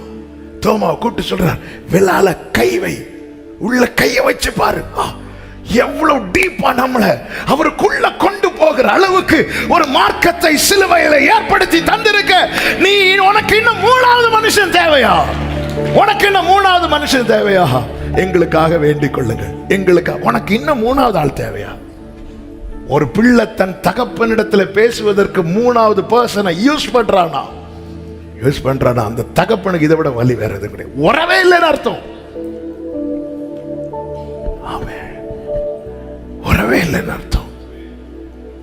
ஹல்லேலூயா. ஆமென். எனக்கு ஆண்டவர் கிடையில. என்னுடைய பிரேயர் டைம்ல நான் பிரேயர் பண்ணுவேன். எனக்குன்னு ரெகுலரா ஒரு 10 பாயிண்ட் வச்சிருப்பேன். ஜாப் பண்ண முடிப்பேன். டெய்லி 5 அதிகாரமா, ஓகே 10 அதிகாரமா, ரைட் படிப்போம். ஆமென், முடிஞ்சு மார்க் பண்ணுவோம். இன்னைக்கு ஆதியாகமம் முடிந்தது. ஆண்டவர் ஆமென். ஹல்லேலூயா. எப்படிங்க இருக்கும்? நாம தான் நாளைக்கு அவர் சமூகத்தில் மணவாட்டியை போய் உட்கார போறோம். அவர் அந்த பக்கம் பார்த்திருக்க, நான் இந்த பக்கம் பார்த்திருக்க. ஆண்டவர் நினைப்பார், ஏன் தான் கல்யாணம் பண்ணேனோ. அல்லேலூயா. உன்னத பாட்டு புஸ்தகத்தை அந்த நேசரை மனசுல நினைச்சிட்டு வாசிங்க. நீங்க பைபிளை மூடவே மாட்டீங்க. ஏன்னா மொத்த எருசலேமிலே 10,000 குமாரத்திகள் இருந்தாலும் அவருக்கு பிரியமானவள் மேல அவருடைய மொத்த பாசத்தையும் வச்சு, இதுதாங்க சபை. ஆமென். ஹல்லேலூயா. சுத்திகரிப்புக்கு நாம ஒப்பு கொடுக்கணும். நேரம் அதிகம் போகிறதுனால 1-2 வசனங்களை சொல்லி நான் அப்படியே செபிக்க விரும்புகிறேன். ஆமோஸ் தீர்க்க தரிசன புஸ்தகம் 7வது அதிகாரத்துல தம் ஜனத்தை குறித்ததான காரியத்தை ஆமோஸுக்கு கர்த்தர் வெளிப்படுத்துகிறார். 2வது வசனத்துல இப்படி காரியங்களை வெளிப்படுத்தும் போது ஆமென், ஆமோஸ் சொல்லுகிறான். ஆமென், வாசிங்கள். நான் கர்த்தராகிய ஆண்டவரே மன்னித்தருளும். யாக்கோபு திரும்ப யாராலே எழுந்திருப்பான். அவன் ரொம்ப சிரித்து போயிட்டான், அவன் ரொம்ப ஸ்மால் ஆயிட்டானே. ஆண்டவர் எப்படி இருந்தவன். ஆமென். சில பாருங்க, ஒரு 4 நாள் படுக்கையில் இருந்துட்டு வரும்போது வந்து எப்படி மெலிஞ்சு போயிருக்கிற வழியில சொல்றார். உடனே கர்த்தர் மனஸ்தாபப்பட்டு அப்படியெல்லாம் ஆகாதுப்பா அப்படிங்கிறார். 4வது வசனத்துல திருப்பியும் பிரச்சனை, மகா அழிவு பட்சித்த போது 5வது வசனத்துல ஆமோஸ் திரும்ப கேட்கிறான், கர்த்தராகிய ஆண்டவரை நிறுத்துங்கப்பா, ஸ்டாப் பண்ணிருங்கப்பா. யாக்கோபு திரும்ப யாராலே எழுந்திருப்பான், அவன் சிரித்து போனான் என்று சொல்லும் போது கர்த்தர் சொல்லுகிறார், மனஸ்தாபப்பட்டு அப்படியெல்லாம் ஆகாதுப்பா அப்படிங்கிறார். அடுத்து 7வது வசனத்துல பின்பு அவர் எனக்கு காண்பித்ததா இதோ தூக்குநூல் பிரமாணத்தினால் கட்டப்பட்ட ஒரு மதிலின் மேல் நின்றார். அவர் கையிலே தூக்கு நூல் இருந்தது. அடுத்த வசனம், நீ என்னத்தை காண்கிறாய் என்றாய், தூக்கு நூலை காண்கிறேன் என்றேன். அப்பொழுது ஆண்டவர், இதோ இஸ்ரவேல் என்னும் என் ஜனத்தின் நடுவே தூக்கு நூலை விடுவேன், இனி அவர்களை. பிரியமான கர்த்தருடைய பிள்ளைகள், இந்த தூக்கு நூலை கையில் எடுக்கும் வரைக்கும் தான் அந்த கிருபையின் வாசல் ஓப்பனா இருக்கும். அதன் பிறகு அவனவன் கிரியைகளுக்கு தக்க, செய்கைகளுக்கு தக்க பலன் தான் இருக்கும். ஆமென். இது அனுக்கிரக காலம், இது இரட்சணிய நாள். இன்னும் ஏன் இருதயத்தை கடினப்படுத்திக் கொண்டு நாம் எந்த காலத்தில் வாழ்கிறோம் தெரியுமா? நமக்கு கொடுக்கப்பட்ட தலைவர் யார் தெரியுமா? இரட்சகர். பழைய ஏற்பாட்டில் ஆமென், இஸ்ரவேலின் இரட்சகர்களாக ஏற்படுத்தப்பட்ட ஒவ்வொரு தலைவர்களை நீங்க பார்த்தீங்கன்னா, யோசுவா நீங்க பார்த்தீங்கன்னா, எரிகோவை பிடிச்சாச்சு, அடுத்து ஆயி பட்டணத்தை நோக்கி போகணும். அதுக்கு முன்னாடி ஆகான் ஒரு வேலை பண்ணுவான், கொஞ்சம் பொருட்களை எடுத்து வச்சிருப்பான்.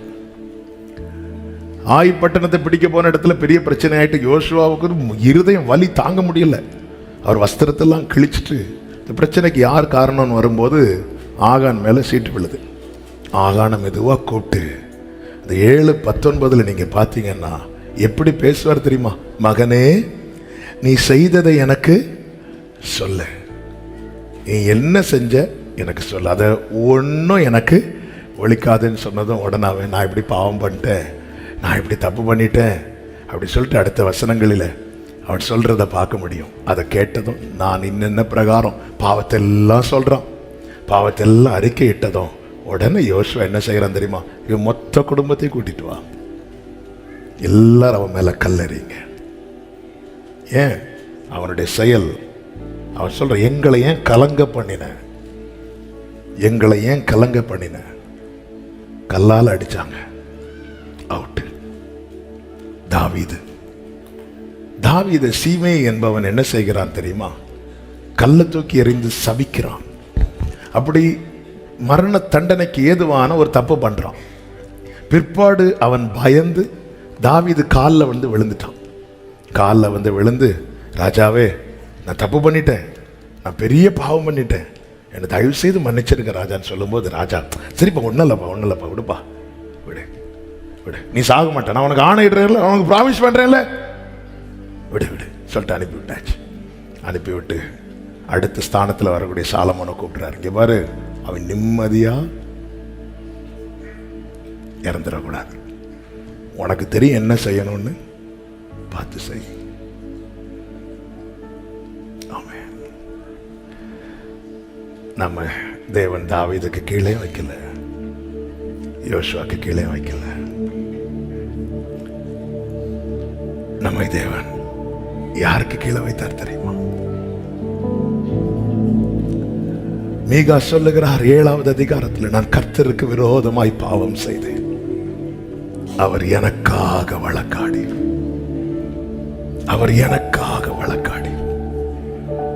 எனக்கு எதிராக அல்ல, எனக்காக.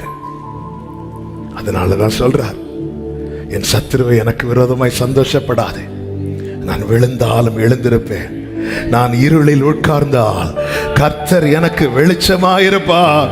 நான் கர்த்தருக்கு விரோதமாய் பாவம் செய்தேன், அவர் எனக்காக வழக்காடி என் நியாயத்தை விசாரிக்கும் மட்டும் அவருடைய கோபத்தை சுமப்பேனா சிட்சிக்கிறார். அதே நேரத்தில் அவர் என்னை வெளிச்சத்திலே கொண்டு வருவார். அடுத்த வார்த்தை, அவருடைய நீதியை பார்ப்பேன். 10வது வசனம், உன் தேவனாகிய கர்த்தர் எங்கே என்று என்னோட சொல்லுகிற என் சத்துருவானவள் அதை பார்க்கும்போது வெட்கம் அவளை மூடும்.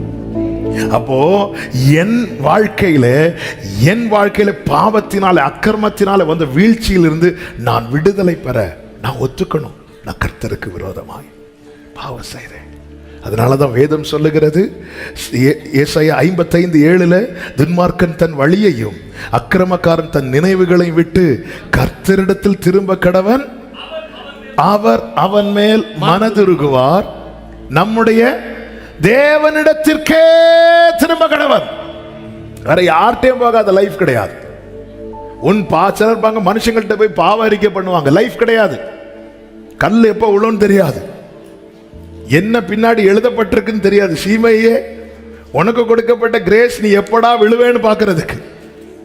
சாலமோன் அப்படிதான், சீமைய எருசலேம் நதிக்கு அப்புறப்படுத்திட்டு இங்க விட்டு வந்துடாத, இவன் எப்படா வருவான்னு ஆட்களை வச்சு பார்த்துட்டு இருக்கிறான். என் ஆண்டவர் பாராட்டின கிருபை என்பது எப்படி தெரியுமா? இவன் விழுந்துடக்கூடாது, இவன் விழுந்துற, அதனாலதான் என் கால் சறுக்குகிறது என்று சொல்லும் போதே கிருபை. உலகம் காட்டுற தயவுக்கெல்லாம் எல்லை இருக்கு சகோதரா, உலகம் காட்டுற தயவுக்கெல்லாம் எல்லை இருக்கிற சகோதரி. அதனாலதான் பைபிள் சொல்லுகிறது, கர்த்தரிடத்திற்கு திரும்ப கடவன். அப்படி திரும்பினால் என்ன செய்வாராம்? அவர் மன்னிக்கிறதற்கு தயை பெருத்திருக்கிறார். கைகளை உயர்த்தி ஆமென் சொல்லுங்க பார்க்கலாம். ஹalleluya. சங்கீதம் 99:8 சொல்லப்பட்டிருக்கிறது, நீர் அவர்கள் கிரியைகளின் நிமித்தம் நீதி சரி கட்டின போதிலும் அவர்களுக்கு மன்னிக்கிற தேவனாய் இருக்கிறீர். ஏசாயா 1:18 ஆண்டவர் கேட்கிறார், வழக்காடுவோம் வாருங்கள். நீ வா, உன் பிரச்சனையை கொண்டுட்டு வா, நீ சொல்லு, உன் நியாயத்தை சொல்லு. அப்ப நான் பேசுவேன். பேசும்போது நீ ஒத்துக்கிட்டேன்னா, நீ மனம் பொருந்தி செவி கொடுத்துட்டேன்னா, உன் பாவங்கள் சிவேரென்று இருந்தாலும் உறைந்த மழையை போல் வெண்மையாகும். அவைகள் இரத்தாம்பர சிவப்பாய் இருந்தாலும் பஞ்சை போலாகும். அது மாத்திரமல்ல, கர்த்தருக்கு மகிமை உண்டாவதாக. அதனுடைய 25, 26 வசனங்களிலே 26வது வசனத்திலே ஆண்டவர் சொல்லுகிறார், நீ நீதிபுரம் என்றும் சத்திய நகரம் என்றும் பெயர் பெறுவாய். Faithful city.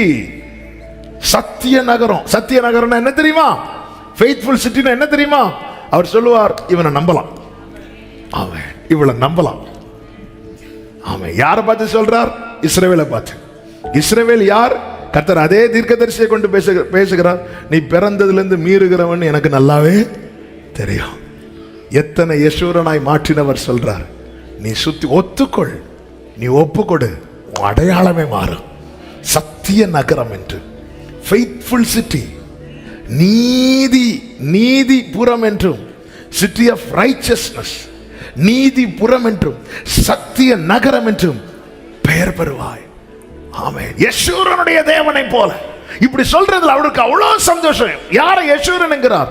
யார் ஏமாத்துக்காரனா இருந்தானோ அவன் வாழ்க்கையில கர்த்தர் இடைப்பட்டு அவன் தன்னை யாக்கோபு என்று தன் நிலையை உணர்ந்து ஒப்பு கொடுத்து தேவனால் உருவாக்கப்பட்டவன். ஆண்டவர் சொல்றார், இங்க பாருப்பா, இப்ப உன் வாழ்க்கை ரொம்ப டேமேஜா இருக்கு, உன் அடையாளம் ரொம்ப மோசமா இருக்கு, வா வழக்காடுவோம், வா வா. ஆனா வைக்கும் போது நீ அக்செப்ட் பண்ணிரு. Yes lord, yes lord. ஆண்டவர் சொல்ற, என் கையை உனக்கு நேராய் நீட்டி உன் களிம்பு நீங்க உன்னை நான் புடமிடுவேன். அப்பொழுது நீ நீதிபுரம் என்றும் சத்திய நகரம் என்றும். ஆண்டவர் இவனை நம்பலாம், இவளை நம்பலாம். ஆண்டவரே, ஒரு பாட்டு ஒண்ணுல, நம்புங்கப்பா உங்க பிள்ளைய, நம்புங்கப்பா. தேவனால் சுத்திகரிக்கப்பட்டவன். ஆமென். இளையகுமாரன் சுத்திகரிக்கப்பட்ட பிறகு தகப்பன் சொன்ன ஸ்டேட்மெண்ட் என்ன தெரியுமா? இப்பொழுது அவன் உயிரோடு இருக்கிறான். நாம ஹாப்பியா இருக்கணும் பார்க்கிறார். இவன் மரித்தான். இளையகுமாரனுக்கு என்ன வலி இருந்துச்சு தெரியுமா? பசி வலி. தகப்பனுக்கு என்ன வலி தெரியுமா? மகன் போனதுக்கு அப்புறம் மரண வலி. இன்னைக்கு நாம சந்திக்கிற வலியை விட பெரிய வலிங்க தேவனை விட்டு தூரம் போகிறதுனால தேவனுக்கு உண்டாகிறது. இளையகுமாரனுக்கு பசி. பசியில தவிடையாவது சாப்பிட கிடைக்குமான்னு பார்க்குறான், சாப்பாடு கொடுக்கல. உடனே எங்க அப்பா வீட்டில் வேலைக்காரங்களும் நல்லா சாப்பிட்டாங்க. பசினால வலி. தகப்பனுக்கு என்ன வலி தெரியுமா? மரண வலி. ஒரு பிள்ளை மரித்தா என்ன வலியோ அந்த வலியில தான் இளையகுமாரன் போனதிலிருந்து அவர் இருக்கிறார். அதுவரை கேட்காத மகிழ்ச்சி அப்பொழுது வீட்டில் கேட்க ஆரம்பிச்சதுனால தான் மூத்த குமாரன், இங்க என்ன ஒரே சத்தமா இருக்கு? உங்க பையன், உங்க தம்பி திரும்பி வந்துட்டான். நாம விட்டு போனதுனால நமக்கு தான் நஷ்டம். ஆனா நாம சந்திக்கிற வலியை விட ரொம்ப வலிய. லாசரு மரித்த செய்தி கேட்டுட்டு இயேசு அழாம இருக்கிறார். ஆனா அந்த கல்ற கிட்ட வந்ததும் அப்படி கனி பொத்து வந்துச்சு. அவர் உள்ள எல்லாத்தையும் அடக்கி வச்சுட்டு இருக்கிறார். இளையகுமாரனுடைய அந்த நிழல் தெரிஞ்சதுமே தகப்பன் ஓடி போய் கட்டிப்பிடிக்கிறார். யோசேப்பு உயிரோடு இருக்கிறாங்கிற செய்தி யாக்கோபுக்கு உயிர் போய் திரும்ப வந்துச்சு. பிரியமானவர்களே, உடமைக்காய் கிறிஸ்துவை நெருங்குவதை விட உறவுக்காக நெருங்குங்கள். சுத்திகரிக்கப்படுவோம். அவருடைய சத்தம் நம் காதுகளிலே கேட்கும். சத்தம் கேட்கிறவர்களாய் மாற கர்த்தர் நம் ஒவ்வொருவரையும் சுத்திகரிப்பாராக. ஆண்டவரே, என் வாழ்க்கையில் இந்த சுத்திகரிப்பு தேவைன்னு எத்தனை பேர் உண்மையா விரும்புறீங்க? முடிந்தவர்கள் முழங்கால் படியிட்டோ அல்லது எழுந்து நின்றோ தேவ சமூகத்தில் ஹல்லேலூயா ஹல்லேலூயா. அப்பா அப்பா மகன் நான், உம் மகள் நான். அப்பா அப்பா மகன் நான், உன் மகள் நான். கண்ணின் மணிதானே, கண்ணின் மணிதானே அப்பா. கண்ணின் கண்ணின் ஒரு சில நிமிடங்கள் ஆண்டவரே, நான் உங்க சத்தத்தை கேட்க விரும்புறேன். என்னை இன்னும் சுத்திகரியும். அப்படி உண்மையா அர்ப்பணிக்கிறவங்க மட்டும் உங்க வலது கரத்தை உயர்த்து, உங்க இடது கரத்தை இருதயத்தில் வச்சு ஆண்டவர்கிட்ட பேசுங்க. என் வாழ்க்கையில உங்க சத்தம் மட்டும் இல்லைன்னா நான் தடுமாறிடுவேன், நான் விழுந்துடுவேன். என் கூட நீங்க பேசிட்டே இருக்கணும். என் கூட பேசிட்டு இருந்த நிறைய பேர் இன்னைக்கு இல்லப்பா. என் கூட நீங்க இருக்கணும். மலைகள் விலகுச்சு, பர்வதங்கள் நிலை பெயர்ந்தது. எனக்கு உங்களுக்கு இடையே இருக்கிற அந்த உறவு கட்டாயிடக்கூடாதுப்பா.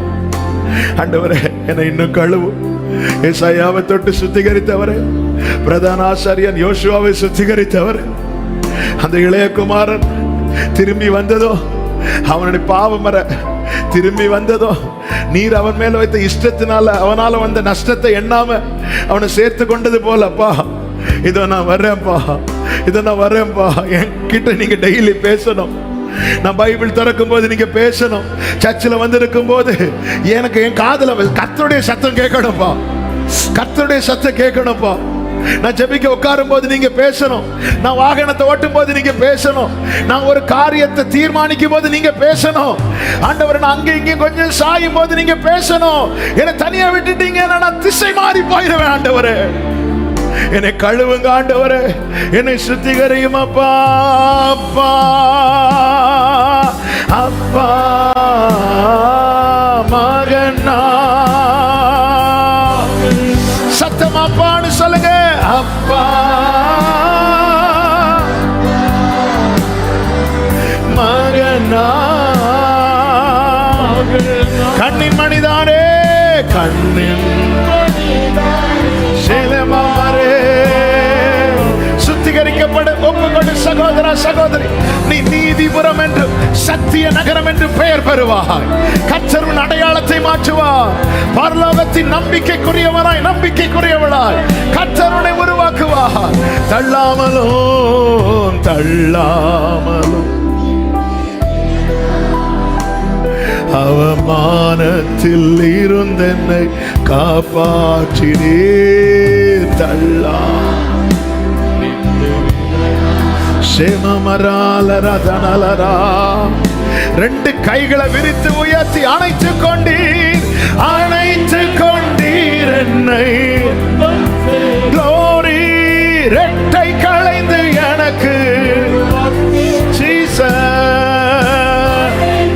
ஆண்டவரே, எனக்கு உங்களுக்கு இடையில தேர்ட் பர்சன் வேண்டாம். ஆண்டவரே, எனக்கு உங்களுக்கு இடையில வேற யாரும் வேண்டாம். ஆண்டவரே, ஒரே சத்தமாய் அப்பா அப்பா மகனா. ஜீசஸ் ஜீசஸ் சலபகரமமலரே. ஆமென். கண்ணின் மணிதானே, லமா சேகமரலரதடரபா. கண்ணின் மணிதானே, சுத்திகரியும் ஆண்டவரே. இழுத்துக்கொள்ளும் இழுத்துக்கொள்ளும் இழுத்துக்கொள்ளும் இழுத்துக்கொள்ளும் இழுத்துக்கொள்ளும். என் காதுகளில் சத்தம் கேட்கும்படியாக சுத்திகரியும். அப்பா அப்பா ஜீசஸ் ஜீசஸ்.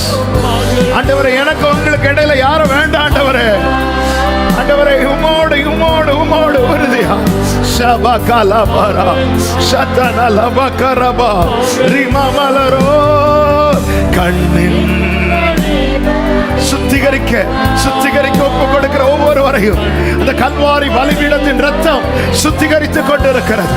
அந்த நன்மையை பேசும் ரத்தம் சுத்திகரித்துக் கொண்டிருக்கிறது. ஓ ரபா ஷேகமா மலதனரே ஹalleluya. இப்போ எல்லாரும் சேர்ந்து ஆண்டவருக்கு மகிமை. ஹalleluya.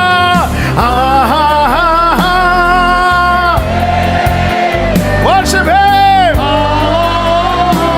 ஷேகலபரா ஷதனலரே சுத்திகரிக்கப்பட்ட இருதயத்தோடு கரங்களோடு தேவனுக்கு மகிமை. Glory Jesus.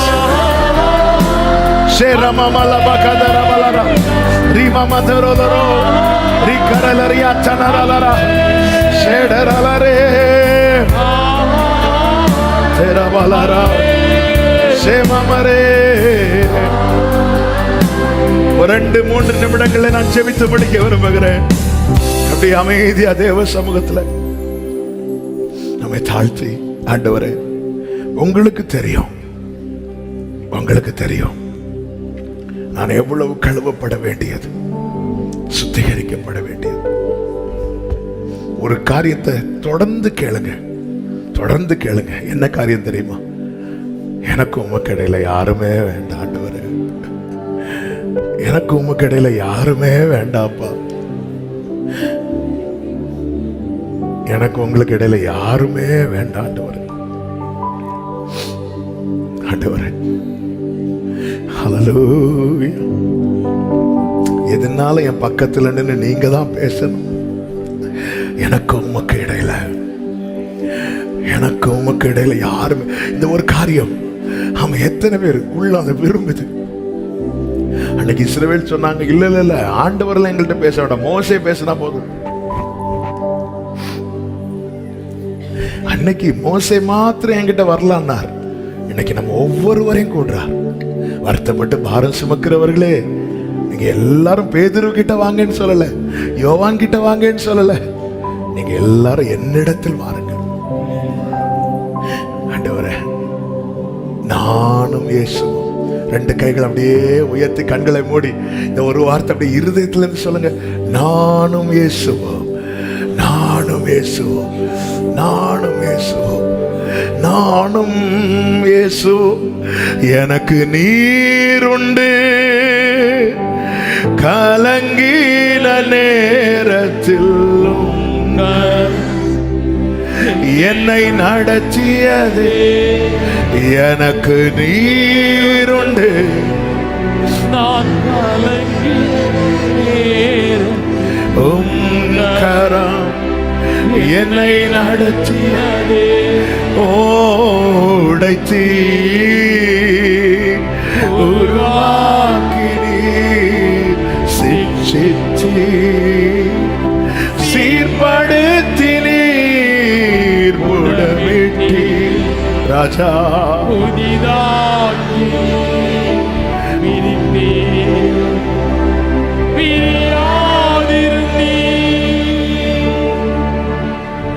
எனக்கு நீருண்டு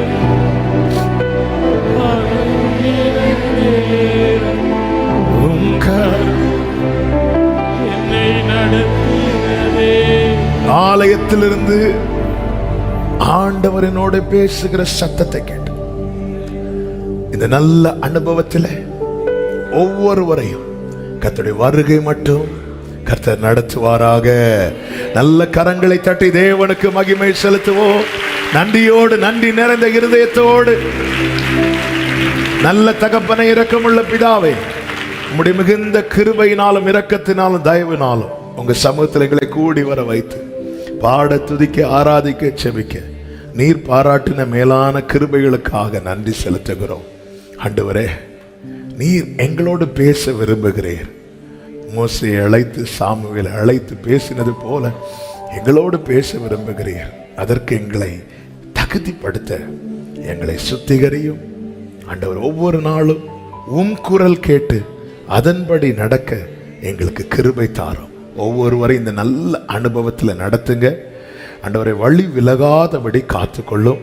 நன்மையும் கிருபையும் ஜீவனாலெல்லாம் தொடர பண்ணி உம்முடைய வீட்டிலே நீடித்த நாட்களாய் நிலைத்திருக்கும்படிக்கு கர்த்தர் கிருபை செய்யும். சத்துரு உட்புகுதல் எவ்விதத்தில் இராதபடிக்கு உடைய பிள்ளைகளை கர்த்தர் அக்கினி மதலாயிருந்து காத்துக்கொள்ளும். குறைவில்லாமல் நிறைவை கிருபையாய் கட்டளையிட்டு கர்த்தரே ஆசீர்வதியும், நாமத்தை மகிமைப்படுத்தும். எல்லா மகிமையும் கனமும் துதியும் ஸ்தோத்திரங்களும் ஒருவருக்கே ஏறெடுக்கிறோம் இரட்சகர் இயேசு கிறிஸ்துவின் நாமத்தில் பிதாவே, ஆமீன். சேர்ந்து சத்தமாய் சொல்லும், என் ஆத்துமாவே கர்த்தரை ஸ்தோத்திரி, முழு உள்ளமே அவருடைய பரிசுத்த நாமத்தை ஸ்தோத்திரி. என் ஆத்துமாவே கர்த்தரை ஸ்தோத்திரி, கர்த்தர் செய்த சகல உபகாரங்களை மறவாதே. ஆமென். நம்முடைய கர்த்தராகிய இயேசு கிறிஸ்துவின் கிருபையும் பிதாவாகிய தேவனுடைய அன்பும் பரிசுத்த ஆவியானவருடைய ஐக்கியமும் சிநேகமும் பாதுகாவலும் நம் அனைவரோடும் எல்லா பரிசுத்தவான்களோடு கூட கர்த்தருடைய வருகை மட்டும் தங்கி இருப்பதாக. ஆமென். ஹல்லேலூயா.